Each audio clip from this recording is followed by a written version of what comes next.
गरीब बेटी का महलों का ससुराल।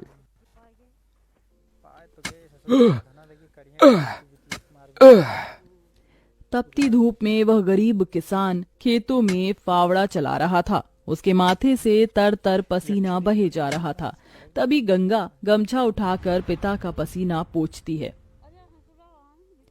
बाबा, आपके माथे से कितना पसीना बह रहा है।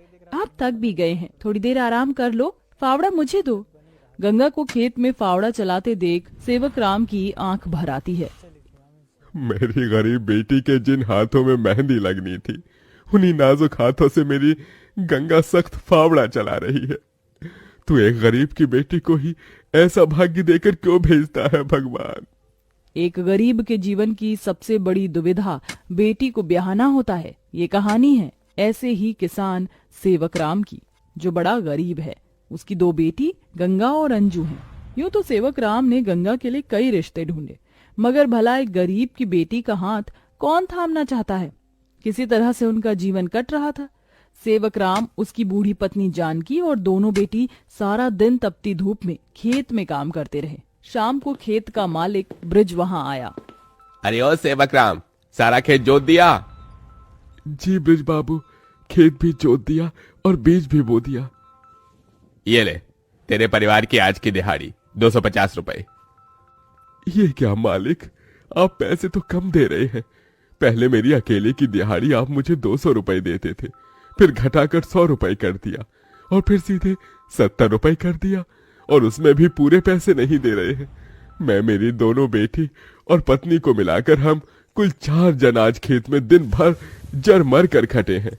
अरे 30 रुपए ही तो कम है, उसमें क्या तू खरीद लेगा? है एक एक रुपया भी मेहनत से कमाना पड़ता है मालिक। फिर ब्रिज बाकी के 30 रुपए भी सेवक राम को दे देता है, जिसके बाद वह अपनी मढ़ई में आ जाते हैं और गंगा सबको खाना बनाकर खिलाती है और एक फटे गुदरी पर पूरा परिवार जमीन पर लेट जाता है। मगर एक पिता होते हुए सेवक राम चिंता में सो भी नहीं पाता। वह रात भर आंसुओं से बिछौना भिगोता है। अजी, आप अभी तक जाग रहे हैं? जिसके घर में जवान बेटी ब्याहने को हो, वो कैसे सोए। जाने मेरी गरीब बेटी के भाग्य में क्या लिखा है। भगवान ने सभी के घर आंगन में भाग्य जाग रहे हैं, मगर मेरी मढ़ई के आंगन में मंडप कब बनेगा। अजी, तुम चिंता मत करो, भगवान ने कहीं न कहीं जोड़ी बनाई होगी। सेवक राम का यही दुख कम न था। अभी तो और भी कठिनाई आने को थी। अगले दिन जब चारों खेत में पहुंचे कि तभी, क्यों रे सेवक, कल तू 30 रुपए के लिए पाठ पढ़ा रहा था, अब क्या करेगा? क्योंकि ये सारी की सारी जमीन तो पृथ्वीराज जी ने खरीद ली। तभी अंजू ने गंगा से कहा, दीदी, अब हम क्या खाएंगे? खेत बोकर ही तो थोड़े बहुत पैसे मिलते थे।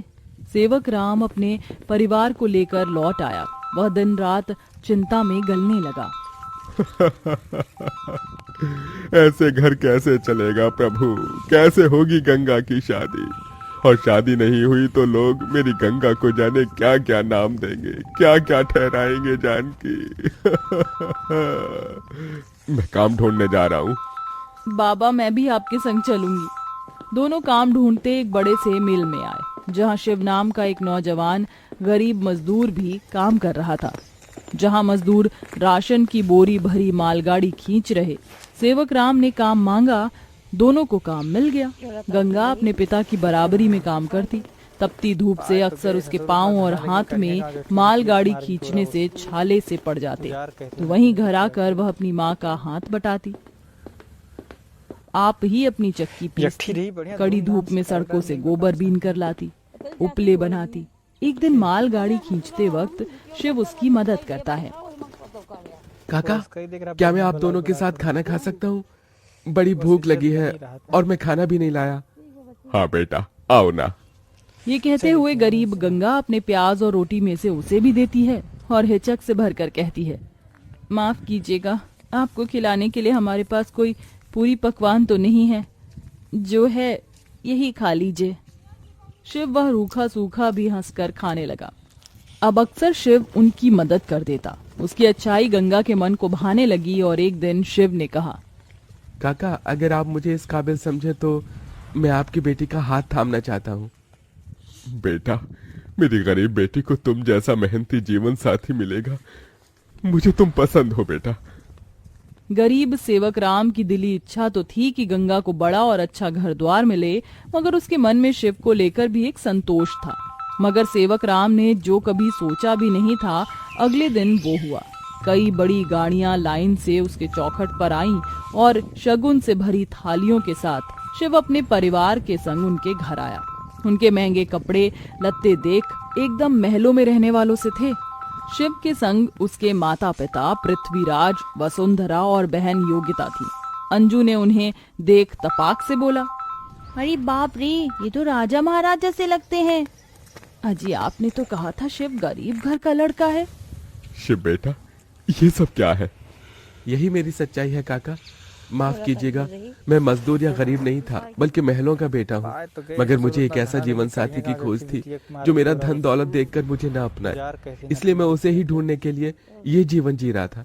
जिसने मुझे मेरी गरीबी के संग स्वीकारा वो गंगा थी। इसलिए मेरे महलों की दुल्हन गंगा होगी। गंगा बनोगी मेरे महलों की बहू और मेरे बेटे की दुल्हन। अपनी गरीब बेटी के लिए महलों से आया रिश्ता देखकर सेवक राम बड़ा रोया। भगवान, तूने मेरी फटी झोली में इतनी खुशियां डाल दी। मेरी बेटी महलों की दुल्हन बनेगी। हर बाप चाहता है कि वो अपनी बेटी का हाथ जिसके हाथ में दे वो उसे रानी बनाकर रखे। अब मेरी बेटी सचमुच में महलों की रानी बनेगी। समझे जी, मंगनी कर ले। मगर इतनी छोटी सी मढ़ई में सब कैसे होगा? ये तो टूटी फूटी है, आप लोगों के खड़े होने लायक भी नहीं है। मगर इस मढ़ई में आप जितने दिलदार लोग रहते हैं तो ये महलों से बढ़कर है। इसके बाद सेवक राम के छोटे से मढ़ई में उसकी गरीब बेटी की मंगनी होती है, जहां और थोड़े दिन के बाद बड़े ही धूमधाम के साथ गंगा की शादी होती है, जहां वह मंडप में मन ही मन कहती है, हे गौरी मैया, आपका धन्यवाद जो आपने मुझको मनचाहा वर दिया। इसके बाद गंगा विदा होकर अपने महलों के ससुराल में आ जाती है, जो दुल्हन के जैसा सजा हुआ होता है, जहां कई नौकर चाकर शाही अंदाज में उसके स्वागत में खड़े थे। तभी महंगे से लहंगे में ननद योगिता ने कहा, आइए भाभी, आपके महलों के ससुराल में आपका स्वागत है। जैसे ही योगिता गाड़ी से उतरती है, तभी नौकर चाकर थाली में फूल लिए खड़े उसके स्वागत में फूल बिछाए जाते हैं। जहां कल तक उसके पांव को कांटों की चुभन मिली थी, आज वह महल की दुल्हन बनकर फूलों में बदल चुके थे। जहां महल के द्वार पर सास वसुंधरा ने स्वागत किया, आओ हमारे महलों की दुल्हन, तुम्हारा स्वागत है। इस सोने की कलश को अपने दाहिने पांव से गिराकर अंदर आ जाओ। जी माँ, गंगा ने कलश गिराकर स्वागत किया। तभी ससुराल वालों ने उसे अनेकों तोहफे दिए। गंगा बहू, ये हार पिछले कई पुश्तों से हमारे महल में चला आ रहा है। अब तुम इसकी हकदार हो। भाभी, ये तोहफा मेरी तरफ से और ये तोहफा मेरी ओर से बहू। गीता दे रही हूँ। मैं जानती हूँ तुम इस महल का मान बढ़ाओगी। गंगा ने गीता को माथे से लगाया और फिर सास ससुर का आशीर्वाद लिया। माँ जी, बाबूजी, मुझे आशीर्वाद दीजिए ताकि मैं इस महल का मान निभा सकूं। सदा सुहागन रहो, जुग जुग जीती रहो। फिर गंगा विदाई में दिए अपनी गठरी को संग लिए शिव के साथ कमरे में आ गई, जहां आलीशान बड़ा कमरा, ऐशो मखमल का बिछौना और सब कुछ था, जिसे उस गरीब दुल्हन की आंखें देखती रह गईं। कैसा लग रहा है महलों के ससुराल में आकर? खुशी से गंगा की आंखें भर आईं। उसने कहा, यकीन नहीं होता, भगवान ने एक बार में ही इतनी खुशी दे दी।